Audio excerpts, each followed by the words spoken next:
காலையிலேருந்து நான் உங்ககிட்ட ஒன்று அப்சர்வ் பண்றேங்க சார். உங்க கூட இருக்கிறவங்க எல்லாம் ரொம்ப சகஜமா பேசுறாங்க. நீங்களும் எந்த வித ஈகோவும் இல்லாம போய் எதிர்க்கட்சி வேட்பாளரையே வாக்கு வந்து சேகரிச்சுக்கிட்டு இருக்கீங்க. ரொம்ப இளகிய மனம் கொண்டவரா நீங்க? கட்டாயம். எமோஷனல் ஒரு சில நேரத்துல ஒரு சில விஷயங்கள பார்க்குறப்ப, ஆ ஒரு கண்ணீர் கண்ணீர் வந்துரும். இப்ப இந்த ம். இளம் மரணங்கள், விபத்து மரணம், இதெல்லாம் பார்க்குறப்ப இப்ப லாஸ்ட்டா கூட இந்த டாஸ்மார்க்க பத்தி பேசிட்டு இருக்கப்ப, அந்த அம்மா அ எம் எம் புருஷன் இறந்துட்டாருப்பா, என் பிள்ளை இறந்துருச்சுப்பா, இப்படி போயிருச்சுப்பா அப்படின்னு சொல்றப்ப, அ அவங்களுக்கு ஒரு கண்ணீரே வந்தது. கண்ணீரே வந்தது. அது அந்த அந்த நாங்கலாம் கிராம பாங்குல வளர்ந்தவங்க. ஒரு விவசாய குடும்பத்திலருந்து வளர்ந்தவங்க. ஒவ்வொருத்தருடைய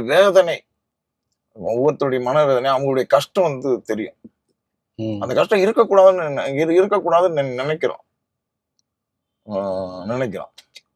அதனால இப்ப என் கூட இருக்கிற எல்லாருமே நீங்க பார்த்தீங்க அப்டின்னா, ஒரு ஃப்ரெண்ட்லியா அண்ணன் தம்பியாத்தான் வச்சிருப்பேன்.